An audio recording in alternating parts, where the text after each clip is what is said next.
as we examine this next game with Patrick Mahomes, two-time Super Bowl champion Kansas City Chiefs, going up against 500-yard Jameis Winston. Who knows? Maybe we could be seeing a big game from Jameis this week on Lake Erie in Cleveland. Mike, immediately, what is your take on this game? The Browns, where they're at this season, and how they match up in possibly upsetting the Chiefs in this one. What do you think?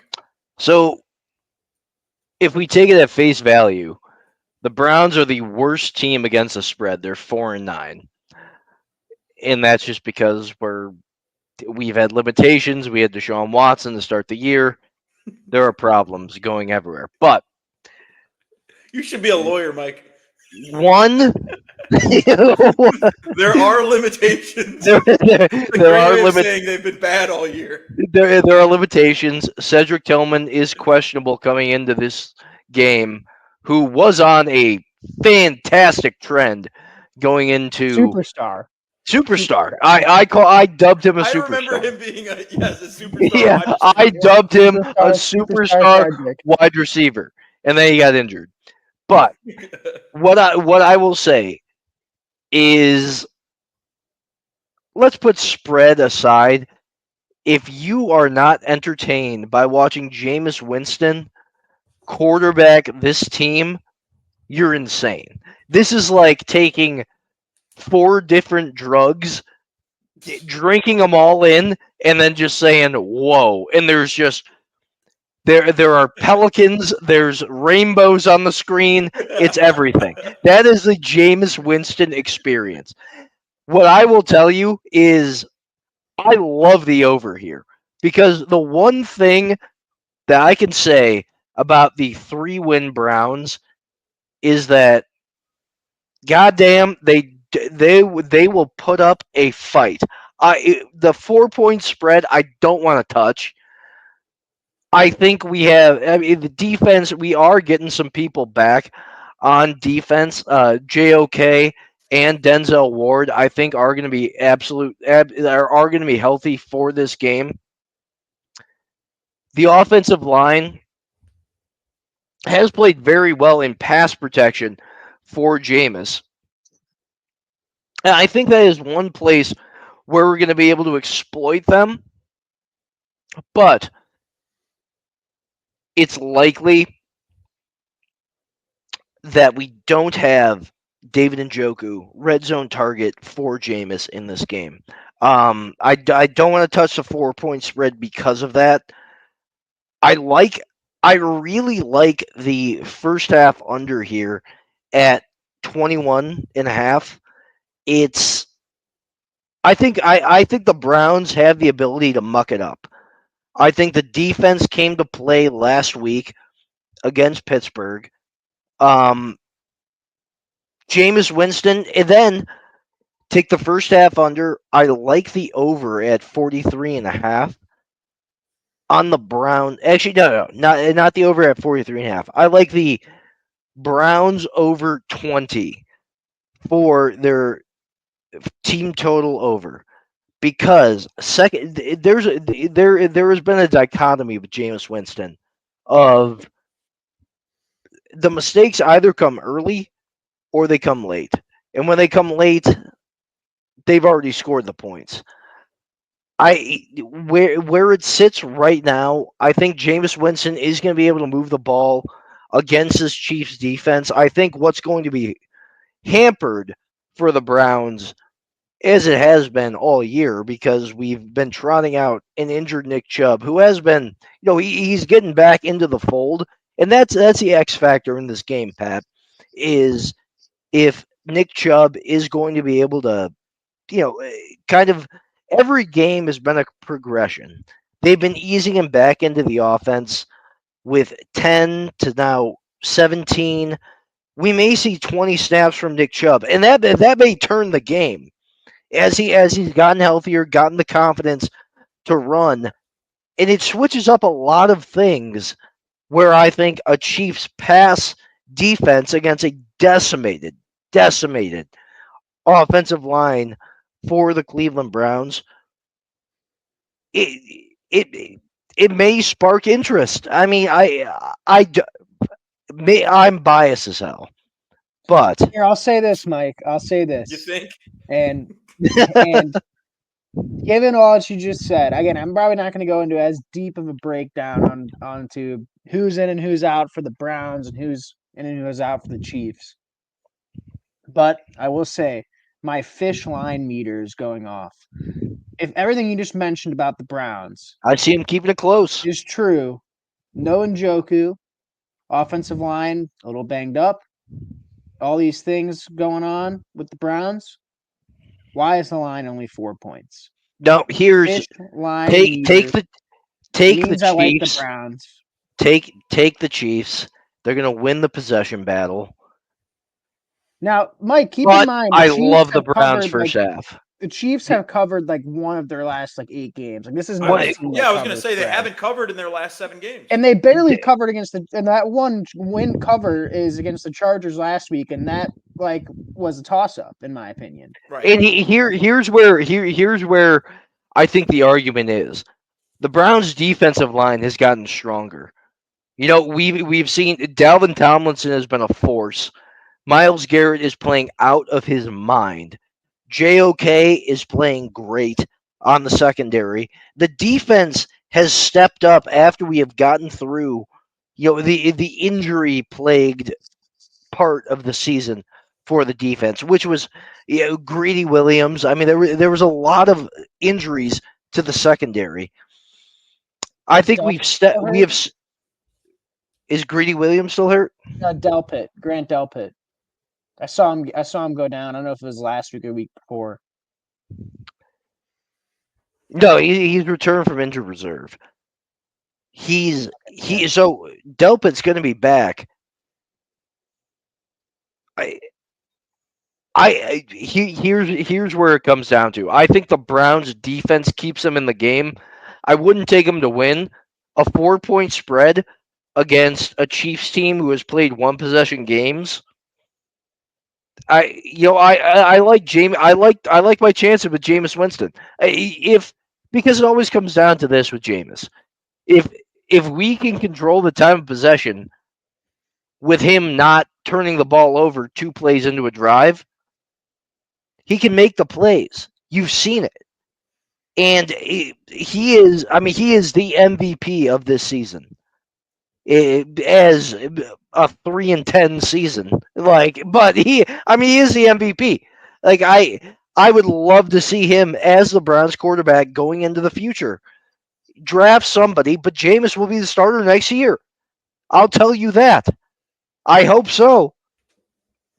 Well, And hope, but I mean, well, money's going to say differently. I don't have the money I have to pay, but it all comes down to. I mean, we can talk about when we get to the offseason pod a little bit, but sure they might draft somebody. But if Jameis wants to do like a Gardner Minshew, 1 year, $8 million contract, and if that's like his market value, I could totally see the Browns doing that, like a 2 year deal. Here's worth 8 to 10 And million. if he's able to win this game, and he has the win against yes, Steelers from earlier this season, he has the win against the Ravens from earlier this season. His backing of the entire community is behind this guy. A possible win against the Broncos if you just make like 1 or 2 less mistakes. Here's where the concern comes in. There's no David Njoku this game. He has been his hottest target. So Elijah Moore now becomes the number 1 target for him, which is where I think we're going to struggle. I always like the Browns. Jerry Jeudy though? Jerry Jeudy, yes, as a big play guy. All tied? Yeah, no, I mean he is. I like Jeudy. I like Judy's overs because they always place him at about 4.5. And I mean, he exploded for 200 yards against the Steelers. Like, Jameis Winston is not afraid to sling it to him. And the trust, and it is great to see with Jerry Jeudy, who I think was hamstrung by an entire season with Drew Lock. It's screw it. Give me the Browns. But Yeah. Give me the go. Browns. No. And what this is, over 43, this is a shootout. I think if the Browns are going to stay in this game, it's going to be because Jameis Winston puts up the offense. And if the Browns put up the offense and Jerry Jeudy gets hit for a couple deep shots and, no Njoku, but we hit Harrison Bryant's a very viable tight end who can scheme in to what they're doing right now. I love the over. Give me the Browns, dude. And in Cleveland, you don't come into the dog pound expecting a win. I don't care if you're the defending champs. I hate to burst your bubble, but if any listeners can't tell that Mike's a Browns fan, yeah, former Texans legend Joe Navy. And if anybody can't tell that Mike's a Browns fan, give me Jordan by basing the upset here on Harrison Bryant, the backup tight end, being a serviceable enough tight end to fill in for David Njoku for the backup quarterback to beat the Chiefs. That speaks to where the Chiefs are at this point. I mean, I'm not saying it can't happen. The Chiefs have allowed teams to stay in games. The problem is that's their best unit on their team is the defense. Is that's where it becomes a pickle. Because I feel like with how they're playing on offense, the Browns have a way to contain them. I mean, we still have the pass rush. We still have Myles Garrett. We still have Zadarius Smith. We'll be able to get after them. And I think bully Patrick Mahomes into doing checkdowns. The guy has not gone over his passing yards over besides 2 games. There is a way that we can win this, and that is getting pressure on Patrick Mahomes. What happens is their defense has been so good, and then you go up against a guy like Jameis, who is turnover prone, and you put them in winning positions.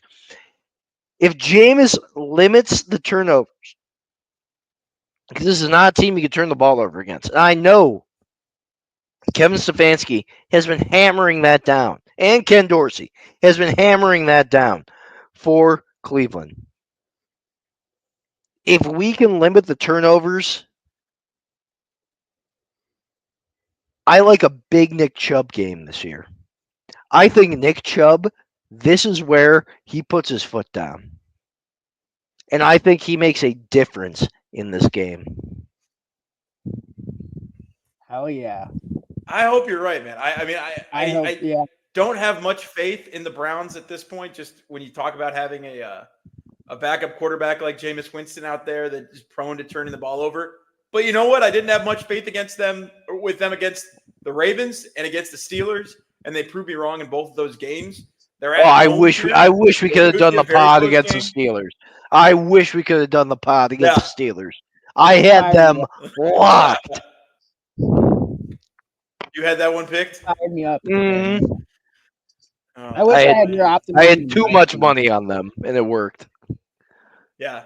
Mike has got the optimism for every Cleveland fan. He's got enough for everyone to share. For this Somehow season. find a way to do the mental gymnastics to be like happy with your team.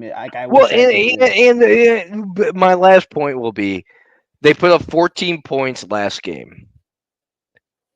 You're going to be able to go back to the lab, know that this is a team, and I mean they still have many players that were on that team that took them to the AFC Championship game against the Chiefs. Like, you still have offensive linemen, defensive linemen, you have secondary that were there. What are you playing for but pride? And you're in Cleveland. The dog pounds behind you. Give me the Browns, baby. Give me the Browns. Something about Jameis in Cleveland where he does play better at home. So we'll see. Turtle, any last thoughts on this game? It's like a Jaeger shot before you run a 5K. I don't know, Mike got me fired up at the bare minimum. I mean, I don't know how I can go and take the Chiefs now. I don't. I just think the line's super fishy. That's it. And maybe the market's finally caught up to the Chiefs and like overrating them, like spread wise, and that's why it's at 4 because the Chiefs just can't cover spreads. And at some point, maybe it's going to swing back the other way, and they'll start covering because they get undervalued. But until I see the Chiefs actually blow a team out, I don't think they're a bet on team. I'll say that. So their offense has not been great this year. I mean, everybody can talk about how clutch Patrick Mahomes is, and that team is clutch, no doubt. But it's one of those games that it's hard to trust either side. But if I had to pick one, I'm picking the Browns. The distrust comes from 2-minute offense versus 2-minute defense. And, obviously you will give that to the Chiefs. I think it's going to be an ugly game. I think it's going to be a very ugly game. But if the Browns are able to impose their will a little bit on offense, then, you roll the dice with Patrick Mahomes not being able to throw a game-winning touchdown or them not being able to get in the field goal range. And we'll see. It's going to be cold in Cleveland. It's a total crapshoot. You should take the Chiefs, but if you're a real American, you take the Browns. Well, there you go. The official endorsement from True American, Captain America, Captain Cleveland, we should call him.